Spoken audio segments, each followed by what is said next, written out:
Vamos lá. Ninguém pode ver o reino de Deus se não nascer de novo. Capítulo 4. Instruções dos Espíritos. Limites da encarnação. Quais são os limites da encarnação? A encarnação não tem, a bem dizer, limites nitidamente traçados, tratando-se do envoltório que constitui o corpo do espírito, cuja materialidade diminui à medida que o espírito se purifica. Em alguns mundos mais avançados que a Terra, ele é menos compacto, menos pesado e menos grosseiro, e, por consequência, sujeito a menos vicissitudes. Em um grau mais elevado, é diafano e quase fluídico. De grau em grau, desmaterializa-se e acaba por confundir-se com o perispírito, conforme o mundo sobre o qual o espírito é chamado a viver. Toma um envoltório apropriado à natureza desse mundo. O próprio perispírito sofre transformações sucessivas. Eteriza-se mais e mais, até a depuração completa, que constitui os espíritos puros. Se mundos especiais são destinados como estações aos espíritos muito avançados, estes não são ligados a eles como nos mundos inferiores. O estado de despreendimento em que o espírito se encontra permite-lhes transportarem-se a todo lugar onde os chamem as missões que lhes são confiadas. Considerando-se a encarnação do ponto de vista material, tal como acontece na Terra, pode-se dizer que é limitada aos mundos inferiores. Assim, depende do espírito libertar-se dela com maior ou menor rapidez, trabalhando para sua depuração. É de considerar também que, no estado errante, isto é, no intervalo das existências corporais, a situação do espírito tem relação com a natureza do mundo a que está ligado por seu grau de evolução. Assim, na erraticidade, ele é mais ou menos feliz, livre e esclarecido, conforme seja mais ou menos desmaterializado. São Luís, Paris, 1859. Necessidade da encarnação. A encarnação é uma punição e apenas os espíritos culpados estão sujeitos a ela? Vou repetir essa pergunta. A encarnação é uma punição e apenas os espíritos culpados são sujeitos a ela? É necessária a passagem dos espíritos pela vida corporal para que possam cumprir com o auxílio de uma ação material os desígnios cuja a execução Deus lhe confia. É também necessária por eles mesmos, porque a atividade que são obrigados a desempenhar ajuda no desenvolvimento da inteligência. Deus, sendo soberanamente justo, deve agir igualmente com todos os seus filhos. Por isso, dá a todos um mesmo ponto de partida, a mesma aptidão, as mesmas obrigações a cumprir e as mesmas liberdades de agir. Todo o privilégio seria uma preferência e toda a preferência uma injustiça. Mas a encarnação não é para todos os espíritos, senão um estado transitório. É uma tarefa que Deus lhes impõe em sua entrada na vida, como primeira prova do uso que farão de seu livre-arbítrio. Aqueles que cumprem essa tarefa com zelo transpõem rápido e menos penosamente os primeiros graus de iniciação e gozam mais cedo do fruto de seus trabalhos. Aqueles, ao contrário, que fazem um mau uso da liberdade que Deus lhe concede, retardam seu progresso. Por sua obstinação, podem prolongar indefinidamente a necessidade de se reencarnar, e é aí que a encarnação torna-se um castigo. Nota: uma comparação vulgar fará que melhor se compreenda esta diferença. O estudante só chega aos graus da ciência depois de ter percorrido a série de classes que ela conduz. Essas classes, seja qual for o trabalho que exigem, são um meio de se chegar ao fim e não uma punição. O estudante laborioso abrevia o caminho e nele encontra menos espinhos. Outra coisa ocorre àquele cuja negligência e preguiça obrigam a repetir certas classes. Não é o trabalho da classe que é uma punição, mas a obrigação de recomeçar o mesmo trabalho. Assim, ocorre ao homem da terra. Para o espírito do selvagem, que está quase no princípio da vida espiritual, a encarnação é um meio de desenvolver sua inteligência. Mas para o homem esclarecido, no qual o senso moral é amplamente desenvolvido e que é obrigado a repetir as etapas de uma vida corporal cheia de angústia, quando já poderia ter chegado ao fim. A encarnação é um castigo pela necessidade que ele tem de prolongar suas estadas nos mundos inferiores e infelizes. Aquele, ao contrário, que trabalha ativamente para seu progresso moral, pode não apenas abreviar a duração da encarnação material, mas transpor de uma só vez os graus intermediários que o separam dos mundos superiores. Os espíritos não poderiam encarnar-se senão uma única vez no mesmo globo e cumprir suas diferentes exigências em esferas diferentes? Essa opinião só seria admissível se todos os homens da Terra estivessem exatamente no mesmo nível intelectual e moral. As diferenças que existem entre eles, desde o selvagem até o homem civilizado, mostram os graus que são chamados a superar. A encarnação, além disso, deve ter um fim útil. Ora, qual seria esse fim nas encarnações efêmeras das crianças que morrem em tenra idade? Teriam sofrido sem proveito para eles e para outros. Deus, cujas leis são todos soberanamente sábias, não faz nada inutilmente. Para a reencarnação do mesmo globo, quis que os mesmos espíritos, entrando novamente em contato, tivessem oportunidade de reparar seus erros recíprocos, levando-se em conta suas relações anteriores.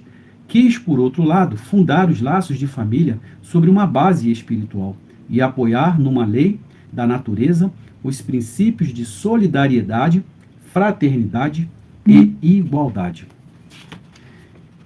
Então, como eu disse para você, instruções dos espíritos é mais para a gente ouvir, entender e levar para o coração. Mas, vamos lá, vamos pedir aqui aos espíritos de luz da Seara de Deus que possam nos ajudar aqui a falar um pouquinho, né, fazer um ponto de reflexão com relação ao que foi lido.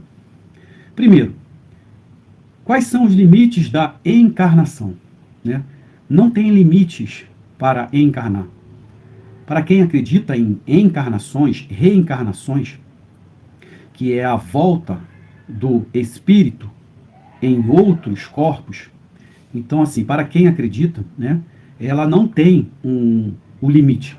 Porque se tivesse um limite, por exemplo, eu, Alex, se eu viesse uma única vez, essa aqui era a minha única oportunidade de vir nesse corpo e buscar fazer tudo aquilo que eu acordei, né, juntamente com um espírito que é responsável pela minha reencarnação.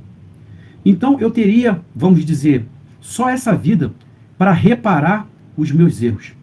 Erros esses que existem erros do passado, porque eu errei no passado. Com certeza eu errei no passado. E graças a Deus, né, que Deus é tão maravilhoso que me deu essa oportunidade de voltar e reparar os meus erros. Então, voltando, como eu estava falando, se fosse uma única oportunidade, esse Deus seria um Deus injusto. Por quê? Porque eu, nessa minha caminhada, que hoje eu estou, nessa minha encarnação aqui na Terra, eu acerto, mas também erro. Eu acredito que eu erro muito mais do que acerto. Então, esses erros, eu tenho que procurar administrar para reparar agora. Porque senão, para onde irão esses erros? Para que esses erros estão, vamos dizer assim, aparecendo para mim? Porque nós aprendemos, né, com as dificuldades. Nós aprendemos com os nossos erros, correto? Então, se eu preciso aprender, se eu preciso evoluir, se eu preciso me melhorar, como que eu vou fazer isso tudo em uma única vida? Por isso que existe as reencarnações. E aí a pergunta, quais são os limites da encarnação? Não existe limite. Quantas vezes você precisar, o seu espírito precisar, quantas vezes você tiver mérito para isso, você virá. E o que Deus quer é que você se melhore, que você evolua moralmente, espiritualmente, principalmente espiritualmente, para que essa sua encarnação chegará um momento, porque isso vai chegar um dia. Está muito longe ainda, está muito longe, mas vai chegar esse dia. Vai chegar um dia que não haverá mais necessidade de vir, reencarnar, passar por tudo isso que nós estamos passando. Porque a cada fase, a cada reencarnação, nós vamos eliminando coisas do passado, nós vamos acertando os ponteiros com as vidas passadas, com irmãos de vidas passadas, porque o nosso erro não é somente um erro material. Não é somente um erro material. Nós erramos com as pessoas. Nós erramos com os nossos familiares. Nós erramos com os nossos familiares. Nós erramos com os nossos amigos. Nós erramos com todos esses seres que aqui estão, juntamente conosco, nesse globo terrestre. Então, quem pensa que são problemas materiais, não.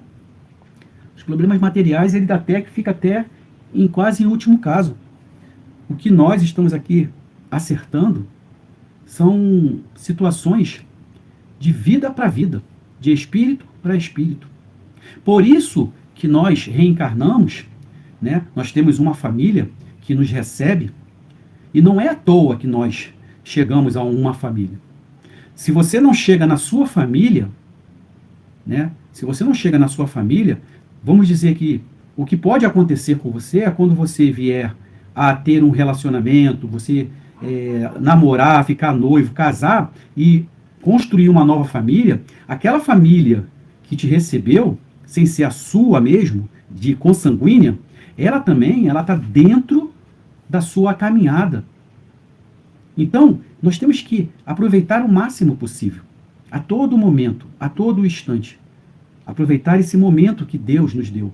Porque nós, eu falo nós, porque eu também tô incluso nisso também. Pedro Monteiro, boa noite, meu irmão. Chegou atrasado, hein? Chegou atrasado aí, mas seja bem-vindo, Pedro.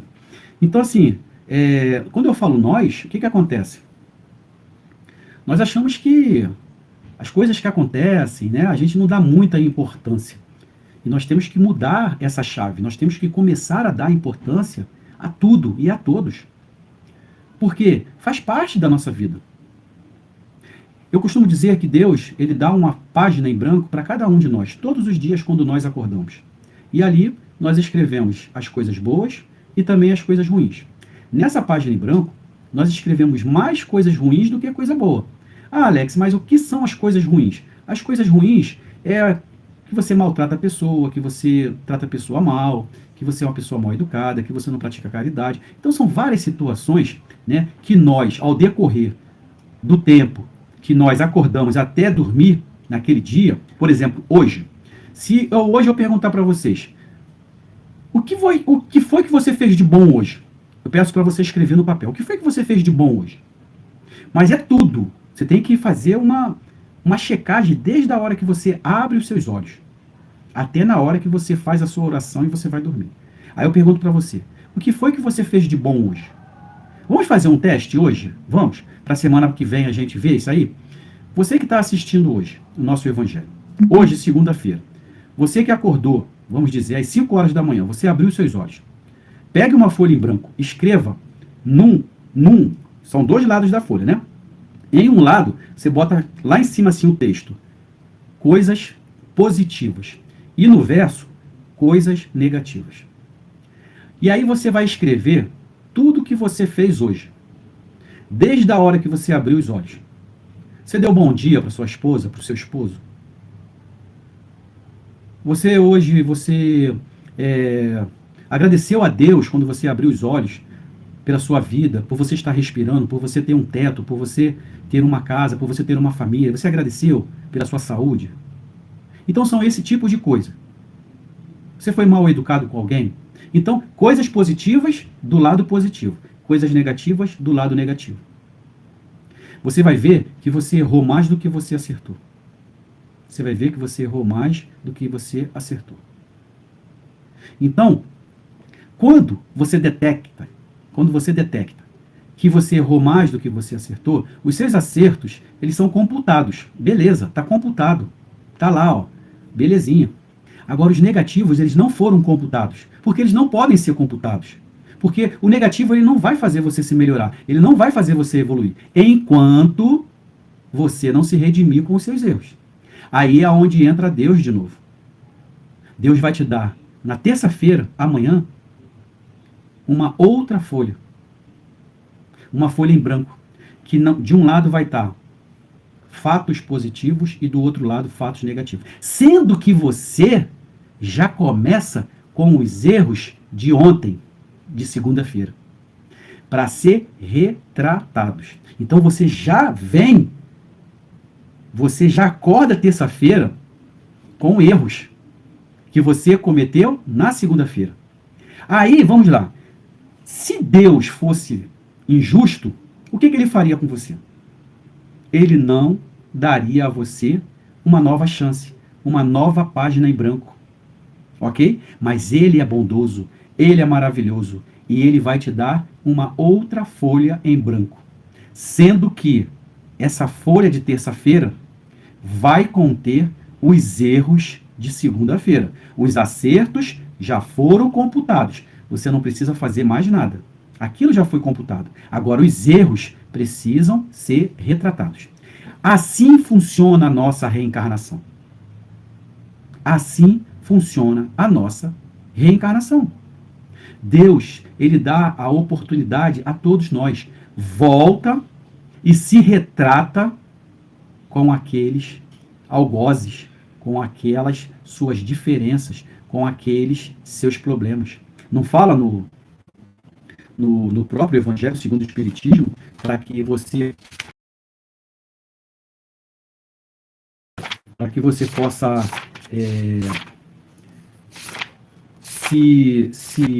se melhorar, né? Eu acho que é isso mais ou menos, com os seus inimigos, não é isso que fala?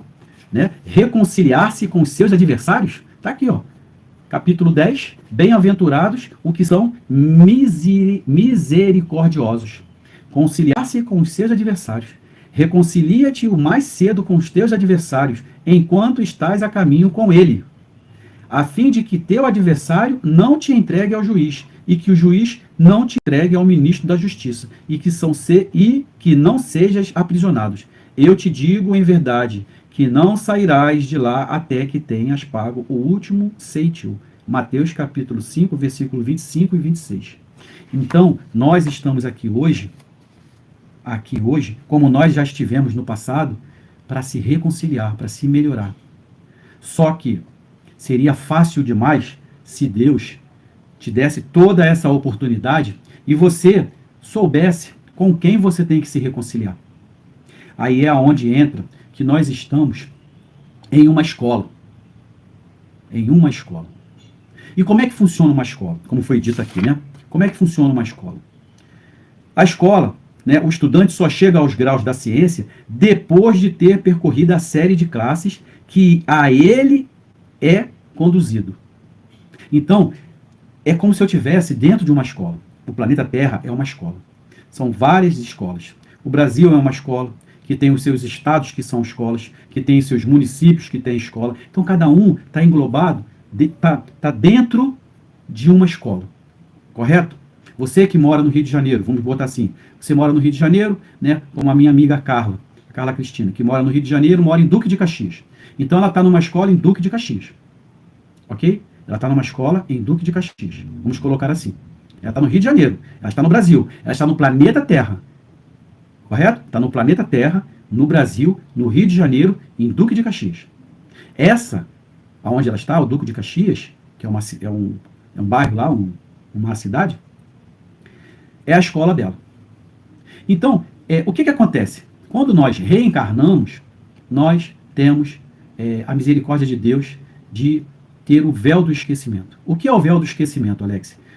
Quando você reencarna, tudo aquilo que você acordou com o espírito de luz, que é responsável por a sua reencarnação, tudo aquilo que foi acordado no plano espiritual, aquilo é como se tivesse colocado um véu. Você não consegue ver mais nada. É como se tivesse desligado tudo aquilo que você acordou, né? Que você concordou, vamos botar assim para você. E aí você vem para essa escola, como a Carla, né, veio para a escola em Duque de Caxias. E como é que funciona uma escola? Como é que funciona uma escola? A escola funciona da seguinte forma. Nós temos que todo dia acordar, né? Tem uns que estudam de manhã, tem uns que estudam à tarde, tem uns que estudam à noite, mas tem que ir para a escola, correto? Correto. E quando você acorda, você vai para a escola, você tem todo um ritual, né? Você tem que botar a sua roupa, ok? Você tem que botar o seu uniforme para você entrar na escola. Qual é o nosso uniforme que nós entramos nessa escola? O corpo. O espírito, o corpo.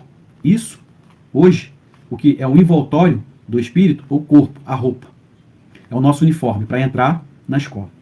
Então, quando nós entramos na escola, uniformizados, todos uniformizados, nas suas séries, primeira série, segunda série, terceira, quarta, quinta, sexta, não sei como é que está isso aí agora. Mas no meu tempo, né? Quinta, sexta, sétima, oitava, né? Primeiro ano, segundo ano, terceiro ano, nível superior. Então, cada um está na sua série. Cada um está no seu período. Aqueles que chegaram em pouco tempo, 1, 2 anos, estão aonde? Estão na escola. Estão aonde? No jardim de infância. Aqueles que estão um pouquinho mais acima, já está na primeira série. Aqueles que estão um pouquinho mais, segunda. Aquele que está um pouquinho mais, com idade, terceira. E assim sucessivamente. Ok? Ok. E aí o que acontece? Na escola, quando nós estamos lá dentro, uniformizados, cada um na sua classe. Nós temos os nossos estudos, a parte teórica, correto? Nós temos a parte teórica. Então, nós vamos estudar as matérias, né, que ali vai estar disponibilizado para você, você vai estudando, você vai receber livro, você vai ter seu caderno, e a professora vai estar te explicando, aquela coisa toda, certo? E você vai estudando. Só que chega um dia, um momento, que essa professora, ela fala para você assim, amanhã nós vamos aplicar uma prova, ok? Nós vamos ter uma prova de matemática, vamos colocar assim, ok? Aí o pessoal já fica assustado, né? Meu Deus, uma prova de matemática. Aí, você que já vem estudando, você já está mais ou menos com a sua mente fresca, né? Sabendo que ela já deu a matéria, o que vai ser dado na prova é aquilo que foi dado na matéria para estudar, então beleza. E aí você vai para a sua prova. Como é que funciona a prova em uma escola? Ela funciona da seguinte forma. Todo mundo guarda seus cadernos, seus livros, em cima da mesa somente lápis, caneta e borracha. Não é assim? E aí você começa a fazer sua prova. É aonde Deus entra com o véu do esquecimento. Você não pode colar. Você não pode ter acesso. Porque vamos transformar agora para a vida. Saindo da escola para a vida.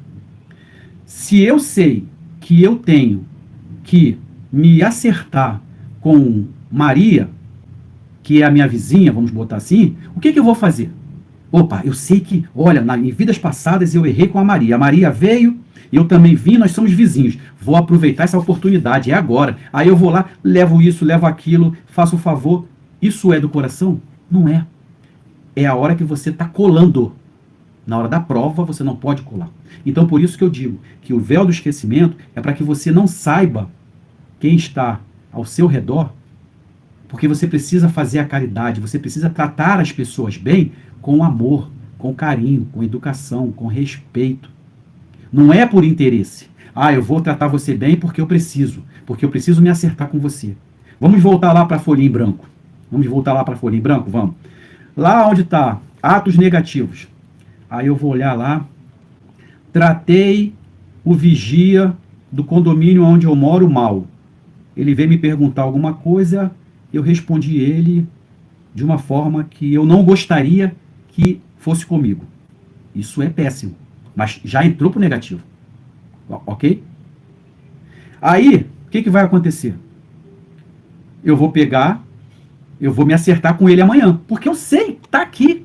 Isso não tem como Deus botar o véu do esquecimento. Mas Deus dá a oportunidade de você se acertar neste momento de caminhada. Isso não é cola.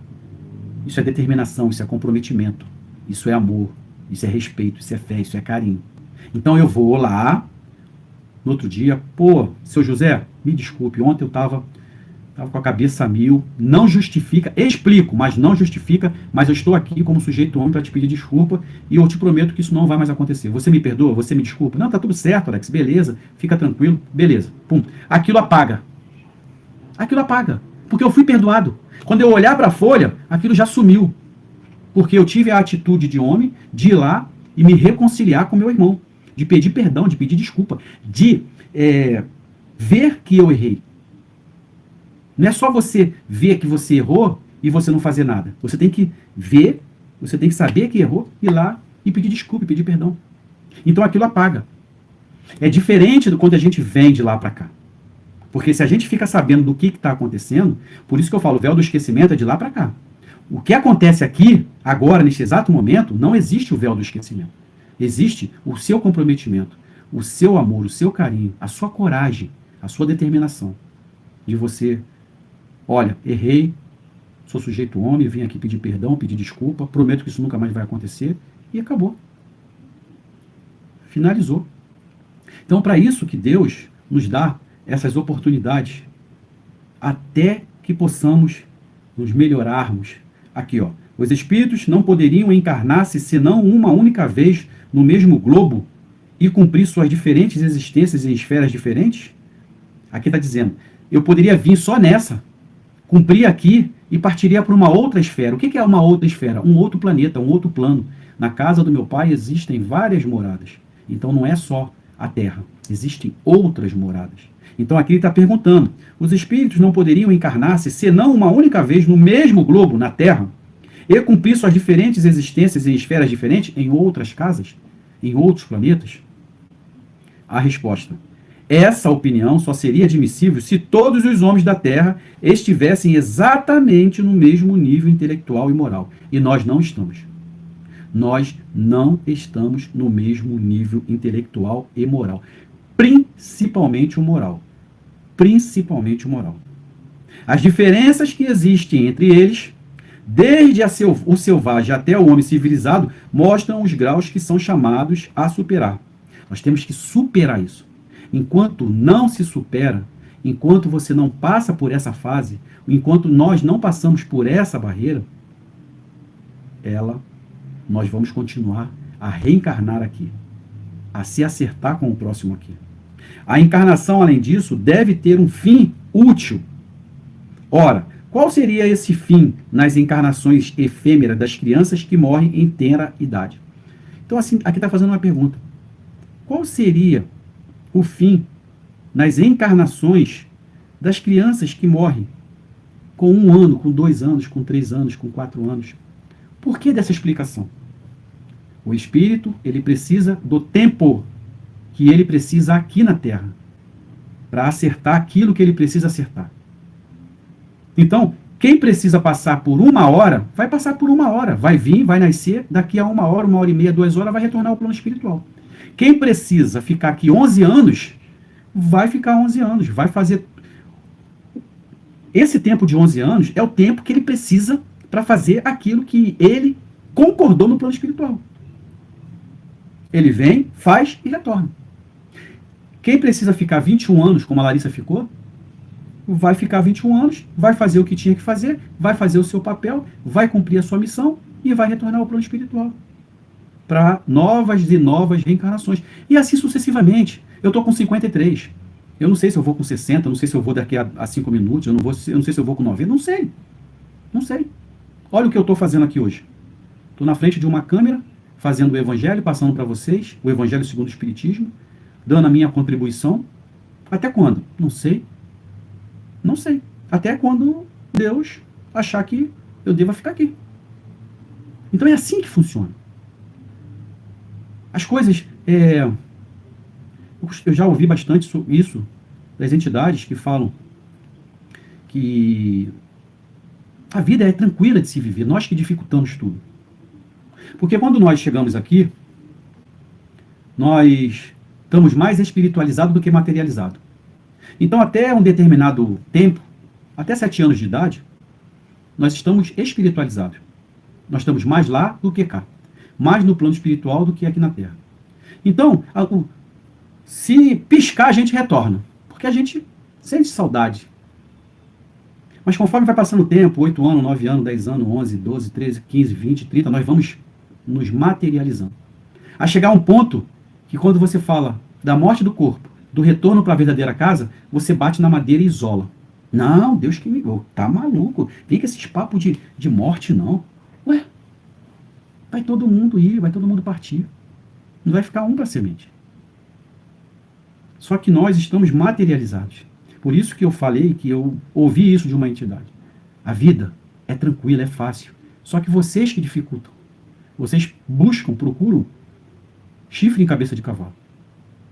Se você parar para analisar, é dessa forma. Por isso que eu falo muito. O conhecimento, estuda, busca saber o porquê, busca saber sobre a verdadeira casa, sobre o plano espiritual. Quem é evangélico, quem é católico, quem é da Umbanda, quem é kardecista. Gente, vai todo mundo voltar, vai todo mundo retornar. Você que é evangélico, você vai retornar e vai continuar sendo evangélico. Você que é católico, você vai retornar e vai ser católico. Você que é da Umbanda, você vai retornar e vai ser da Umbanda. Você que é kardecista, você vai retornar e vai ser kardecista. Porque a vida continua aqui e lá. Os trabalhos continuam. Se hoje eu estou trabalhando na parte espiritual, se hoje eu estou trabalhando para fazer o evangelho, se hoje eu estou trabalhando dentro de uma casa de Umbanda, se hoje eu estou trabalhando num centro kardecista, quando eu chegar lá, o que eu vou fazer? Eu vou trabalhar o quê? Eu vou trabalhar numa igreja evangélica, vamos botar assim, eu vou ser católico? Não vou. Eu vou para onde? Né? Eu vou fazer aquilo que eu já fazia. E é dessa forma. E nada está errado. Não tem certo e não tem errado. Tem o que nós precisamos. Não fala que o plantio é facultativo? E a colheita ela é obrigatória? Então, se você hoje está plantando algo de bom, você vai colher coisas boas. Você não vai colher coisas ruins. Só vai colher coisas ruins quem planta ruim. Então, para finalizar aqui. Teria aí, né, para falar sobre as crianças que desencarnam com idade prematura, 1 ano, 2 anos, 1 hora, 2 horas. Teriam sofrido sem proveito para eles e para os outros. Então, assim, para que então vir reencarnar, fazer todo aquele processo? Já parou para pensar? Você faz todo aquele processo. Não, eu vou tal. Fica 1 hora e volta para o plano espiritual. Não tem bebê que falece, que desencarna, que retorna ao plano espiritual com 1 hora de vida? Saiu do ventre da mãe, fez a cesariana, fez o parto normal, aquela coisa toda. Quando vai ver, retornou ao plano espiritual. Para que então seria isso? Se você vai trazer transtorno, porque, sabe, não é um transtorno, mas sabe todo o trabalho que é para reencarnar? É um trabalho muito grande e muito bonito. E aí você vem, só fica 1 hora e retorna. E é todo aquele trabalho que foi feito. Isso traria transtorno para quem está chegando e para quem está recebendo. Uma mãe, por exemplo, um pai, que está esperando um filho, ali, está ansioso por um filho, e de repente o filho nasce, e de repente, com 1 hora, o filho retorna ao plano espiritual. Olha o transtorno que seria para essa criança, para esse espírito. Olha o transtorno que seria para os pais. Então aqui está falando, teriam sofrido sem proveito para eles, que retornam, e para os outros, os familiares, os amigos, os pais, os parentes. Deus, cujas leis são todas soberanamente sábias, não faz nada inutilmente. Para a reencarnação no mesmo globo, quis que os mesmos espíritos, entrando novamente em contato, tivessem oportunidade de reparar seus erros recíprocos. Então, a todo momento, está tendo a reencarnação com os mesmos espíritos, para que nós nos acertássemos. Essa é a engrenagem.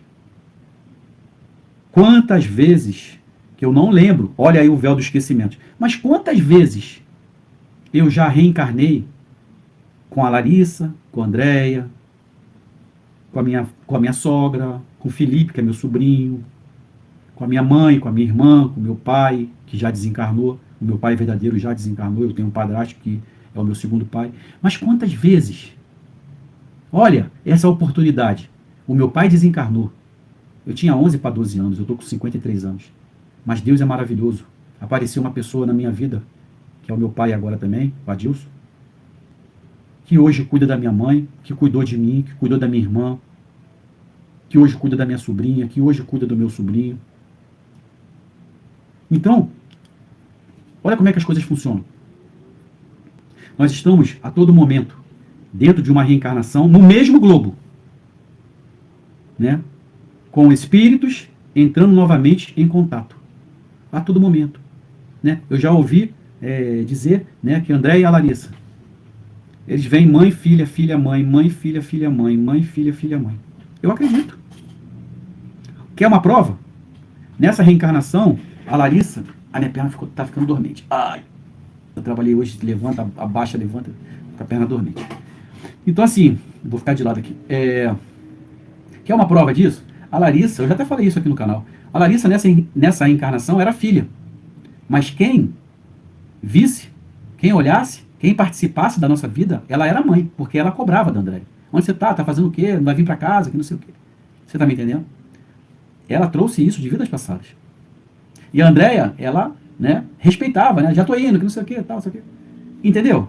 Então nós estamos em contato constante com pessoas que já passou, que passa, que irão passar pelas nossas vidas.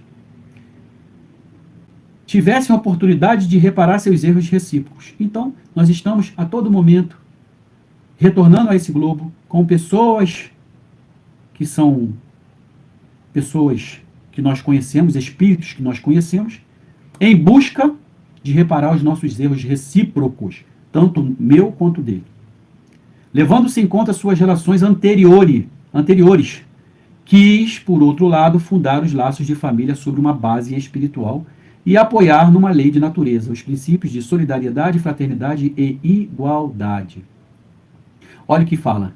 Levando-se em conta suas relações anteriores, ok? Ok. Quis, por outro lado, fundar os laços de família sobre uma base espiritual. A família, aonde você veio, aonde você chegou, aonde você foi recebido.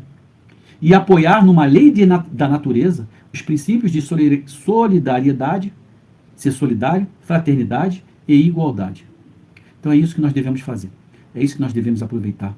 Essa oportunidade, essa chance maravilhosa que Deus, que Jesus e Nossa Mãe Santíssima dá a cada um de nós. Ok? Então eu espero